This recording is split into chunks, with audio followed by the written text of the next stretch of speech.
Anak-anak di desaku sangatlah suka permainan yang melatih ketangkasan dalam berburu. Ya, kami akan bermain lempar tombak. Aturannya, tombak harus masuk dan melewati sasaran berupa lingkaran rotan itu. Jangan khawatir, tombak kami tidak berbahaya kok. Ujung tombak ini sudah kami buat tumpul. Jadi aman untuk mainan seperti ini. Wih, hampir saja masuk lemparan Elias. Ayo, semangat. Coba lagi teman. Konsentrasi, lalu lempar. Iya, berhasil. Akhirnya masuk juga.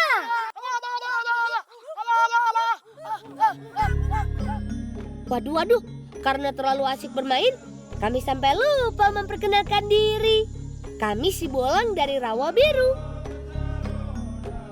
Namaku Kosmas. Dan ini ketiga sahabatku, Roy, Elias, dan Natani. Inilah desa kami, Yakiu, Rawa Biru, Merauke.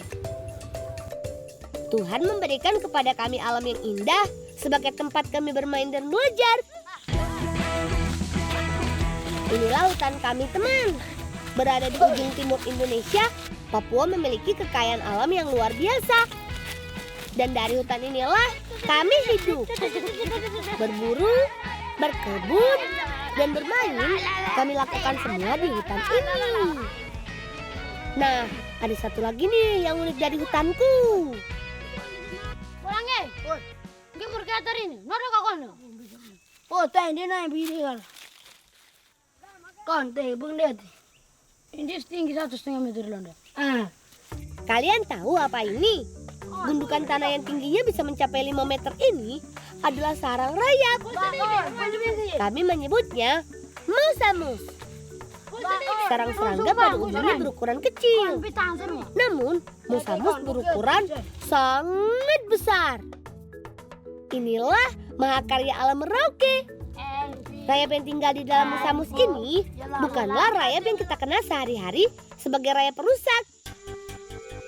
Rayap jenis ini terkenal mandiri loh. Dan mereka membangun rumah sendiri tanpa bermaksud merusak pemukiman manusia. Menurut penelitian, musamus terbentuk dari bahan dasar rumput kering, tanah, dan air liur rayap pembuatnya. Hebat ya! Bahkan dari musamus ini lahirlah sebuah slogan penting bagi masyarakat kami. Begini bunyi slogannya. Jangan tanya kerjaku, tapi lihat karyaku. Sungguh patut dicontoh bukan?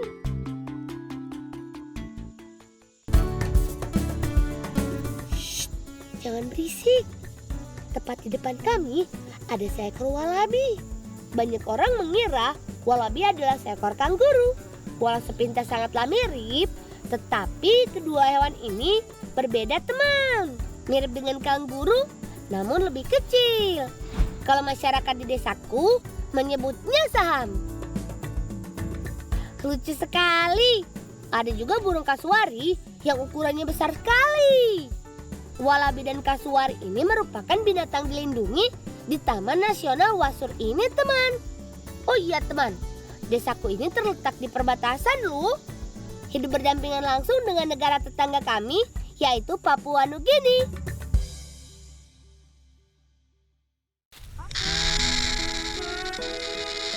Aduh, ini anak burung kakak tua. Kami biasa menyebutnya siakop. Kata kakakku, burung ini dilindungi pemerintah teman. Bolang dari mana? Terusnya saya jalan-jalan, akhirnya dapat anak burung, dia jatuh dari pohon. Oh ya, biar nanti polisi hutanan yang kembalikan ke sarangnya ya. Terima kasih Alang. Semoga kalian baik-baik saja ya burung. Mama kalian pasti sudah menunggu di sarang. Satu lagi yang pasti tidak ada di daerah kalian teman. Di daerahku ada namanya pohon garam. Nah, ini dia pohonnya. Jadi bukan yuk. Oh, mangga. Mangga bayang, masuk nih, mi basu lu. Oh, pengen bangga sekarang kita. Oh, baru. Oh, Yang kami butuhkan hanya kulit keringnya saja, teman. Kalian pasti masih penasaran kan? Mau kami apakan kulit kayu ini? Abu dari kulit kayu yang dibakar ini akan dimanfaatkan sebagai pengganti garam, teman. Rasanya asin. Cocok sekali dimakan dengan mangga. Nikmatnya. Sudah, yuk, lanjutkan saja perjalanannya. 1, 2, 3, tarik! Beginilah cara kami mengangkut batang sagu dari ladang ke tempat pembuatan tepung sagu. Cara kerjanya mirip dengan ban roda sepeda kami kok. Hihihi. Unik bukan? Roy mendadak besar nggak? Mana pulang kemana aja bibi? Tuh bolang minta maaf deh, ya sore kayak begini. Sudah, ayo tarik lagi. Bapak pasti sudah menunggu batang sagu ini. Bawa, sagu beda dana li. Eso ya wal bolang. Ge kali maman sagu. Man kay sagu maman. Ya.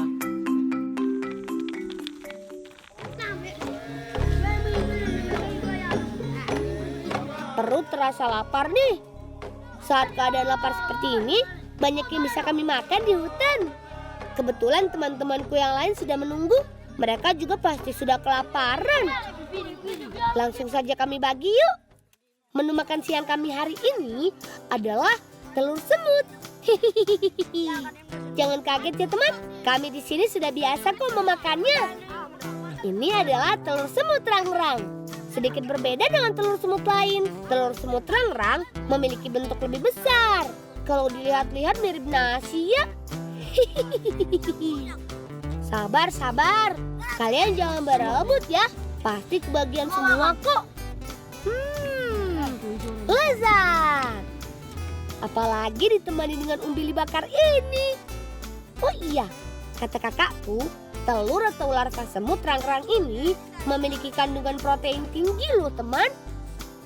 Jadi cocok sekali bagi anak-anak dalam masa pertumbuhan seperti ini. Hehehe.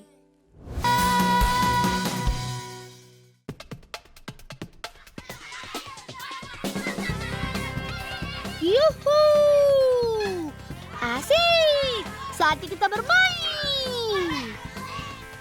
Nama permainannya bola keranjang lumpur. Permainannya mirip bola basket, tapi menurut kami permainan ini lebih seru. Kekompakan tim menjadi kunci dalam permainan ini. Asik, akhirnya masuk juga. Ayo, Elias, Roy, semangat! Syukurlah kali ini timku menang. Akan tetapi bagi kami menang atau kalah merupakan hal yang biasa. Namanya juga permainan. Aduh. Kair. Mungkin nanti mau main bayi kotik bayi. Tahu mennya, baik lah. Baik.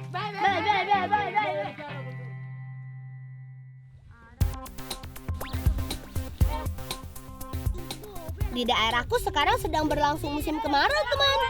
Saat musim kemarau, air di rawa akan surut dan terbentuk kolam-kolam kecil seperti ini. Nah, saat yang tepat untuk kita mencari ikan. Bolang dah gas turun. Tengah mireng kan? Yup, dapat. Masuk Elias. Ini ikan yang kita cari. Kami menyebutnya ikan gastor. Kata kakekku, nama gastor dulunya dikenal oleh para pendatang dari Toraja ke tanah Papua, yaitu Gabus Toraja. Hihihi, unik ya namanya. Eits, tidak hanya ikan gastor teman, kita juga dapat ikan betik nih.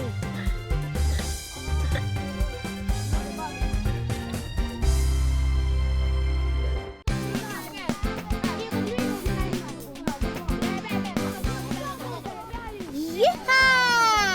Ayo teman, dorong kuat perahunya. Semakin kuat kita mendorong, semakin laju perahu bergerak. Di daerahku, perahu kecil seperti ini disebut kole-kole.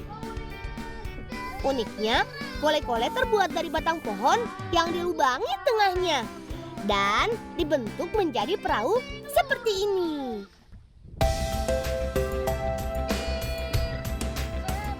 Teman, inilah kampungku Rawabiru. Terletak di jantung Taman Nasional Wasur, Merauke. Banyak orang berkata Papua ini adalah tanah leluhur, surga kecil jatuh ke bumi. Ya benar, hal ini karena Papua memiliki kekayaan alam, flora dan fauna yang tak dimiliki oleh daerah lain. Namanya Rawabiru, tapi bukan karena warna airnya yang biru, melainkan pantulan warna langit yang biru membuatnya dinamakan Rawabiru.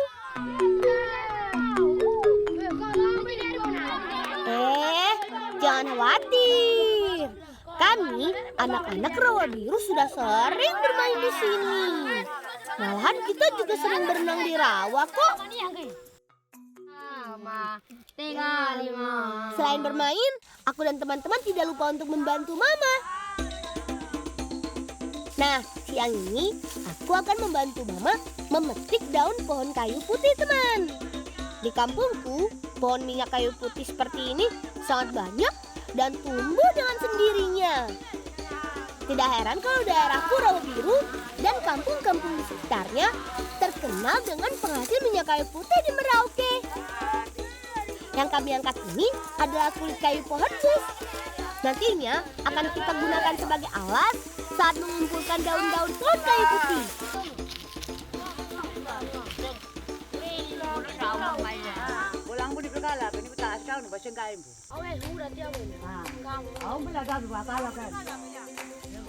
Memanen pohon minyak kayu putih cukup dengan memotong rantingnya saja.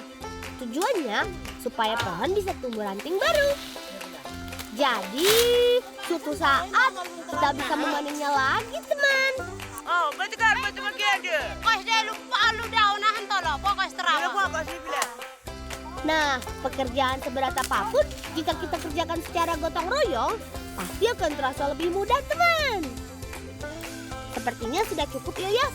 Yuk, teman. Selanjutnya, kita kumpulkan ranting-ranting ini.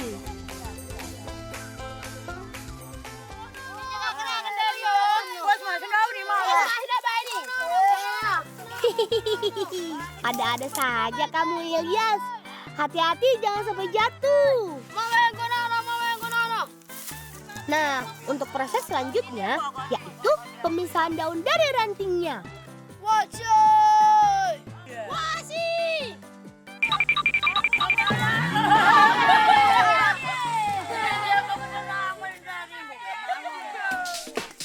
Karena pohon kayu putih ini tumbuh subur, beberapa masyarakat di desaku menggantungkan hidupnya dari membuat minyak kayu putih, teman. Kami sangat bersyukur apa yang bisa kita ambil dari alam bisa bermanfaat untuk masyarakat luas. Tapi kita juga harus bisa menjaga dan merawatnya, teman.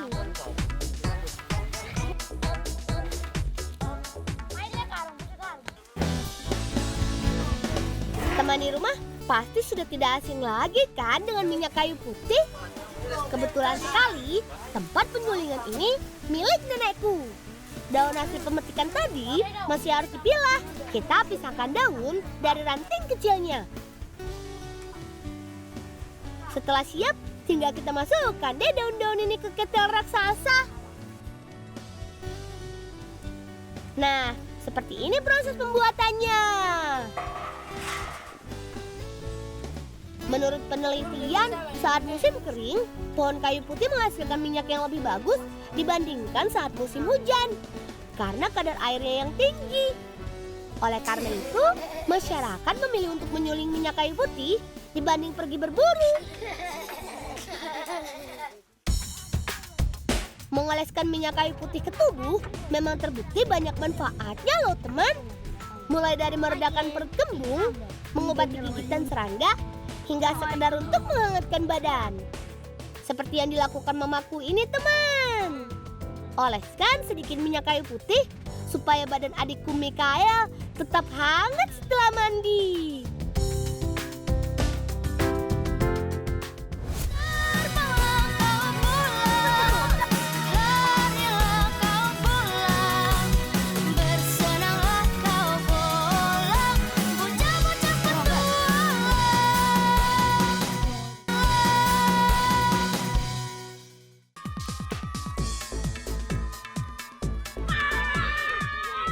Satu lagi nih, permainan seru dari kampungku. Namanya permainan patah kaleng. Sederhana kok, cukup bagi beberapa orang menjadi 2 tim.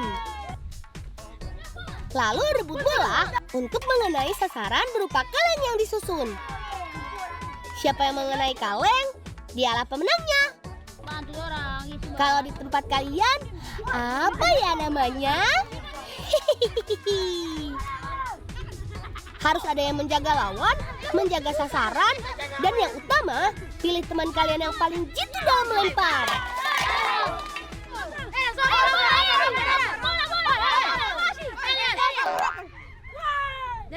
Minggu nanti ya. Nanti. Wah. Oh ini. Mau marah-marah sama Meru. Dia minggu.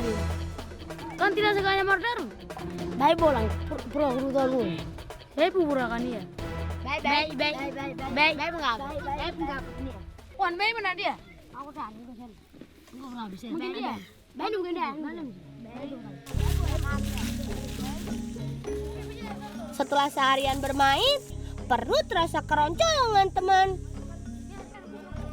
Ahai, inilah yang kita cari. Kalian tahu tidak ini pohon apa? Masyarakat di desaku menyebutnya pohon seringga. Masih satu jenis dengan pohon palem. Penasaran bukan? Bagian mananya yang bisa kita makan? Kita harus berhati-hati teman saat memotong batangnya. Bang jangan kaya. Bim para sinabi. Mimam kilondo. Mimam. Selanjutnya, kita akan bakar isi batang seringga ini, teman. Biar lebih nyaman, bantu kami membuat bifak terlebih dahulu yuk, teman. Sederhana saja kok. Cukup dengan ranting kering dan daun pohon seringga yang kita potong tadi. Lumayan kan? Sedikit menghindar dari teriknya matahari siang ini, teman. Wih, api juga sudah siap nih. Langsung saja yuk kita bakar seringganya. Tapi hati-hati ya, jangan sampai bara atau api mengenai tangan kita. Berat sama dipikul, ringan sama dijinjing. Itulah peribahasa yang tepat buat kami, teman. Teman di rumah, tahu tidak apa itu bivak? Bivak adalah tempat berlindung sementara di alam agar bebas dari aneka gangguan cuaca, hewan buas, dan juga angin. Sepertinya seringga bakar kita sudah masak. Ayo, siapkan alasnya untuk seringga bakar kita. Kata kakek, isi batang pohon seringga ini baik untuk kita makan. Kadar gula dalam batang ini dapat dijadikan sebagai sumber energi, teman.